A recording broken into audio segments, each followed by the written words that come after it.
very much. And for those who don't know, I'm Ruth Cadbury. I'm Labour I'm a Labour MP for Brentford and Isleworth in West London, and I'm one of the vice chairs of the All-Party Action Group. And apologies for being late. I've just come out of Transport Committee and I've gone ahead back in for Parliament for P&Qs. Listen, we're going to carry on fighting. We don't know, obviously, what's going to happen with a Parliament, government, etc. And obviously, when we're prorogued, there's not a lot we can do as a parliamentary group. But while I'm still an MP, I will keep making the points to government. I will still keep fighting. I think we have a short window of opportunity with the new team in the Treasury. But it's really important that we don't push them back into the same silo that the previous team allowed themselves to get boxed into. You won't agree with this, but they believe that these charges are payable. Okay, they believe these charges are payable. Now, let me just park that. Where I think there is definitely a window for room, but we want to make sure we don't close that window off.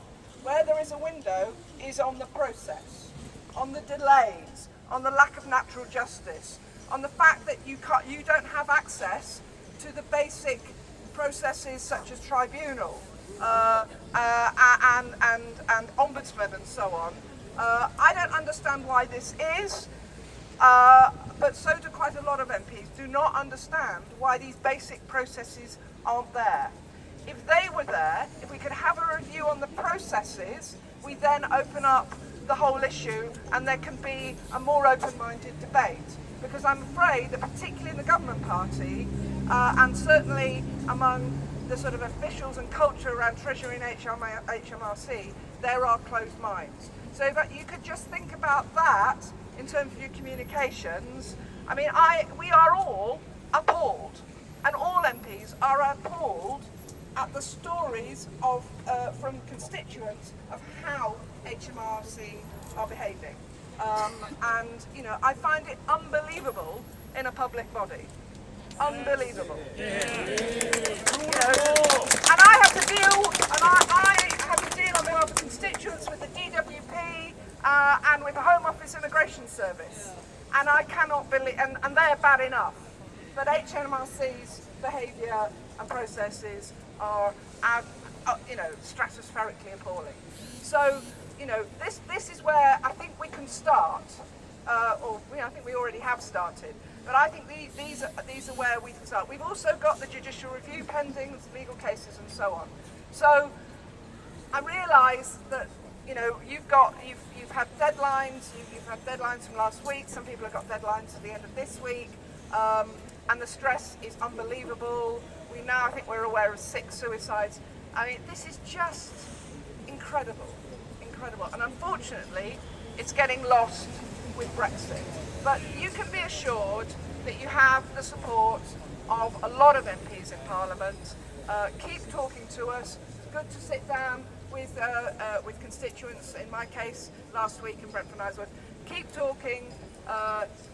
Listen to the feedback, and just can we please keep it respectful and polite, and then we might be treated with respect and politeness back again. Can't guarantee, but that's all we can. That's what we can do. But thank you for all you're doing. And I would say, as I said to my constituents last week, update your MPs with this is what's happening now to me, and what we were told when we saw Jesse Norman before the recess started. He said he wanted to see the casework that MPs were sending to HMRC. He wanted to see some of the details. So he does want to see the ministers. They do want to see the facts behind the constituent casework that MPs are bringing to HMRC. So do get your MPs to make sure that is done. Okay. Sorry that was a bit processy, but and I can't imagine the stress and the emotional upheaval that you're all facing. Obviously, I hear the stories, I read the reports, I talk to my constituents who are affected. But we're going to get somewhere by being a bit processy. Okay, thank you very much.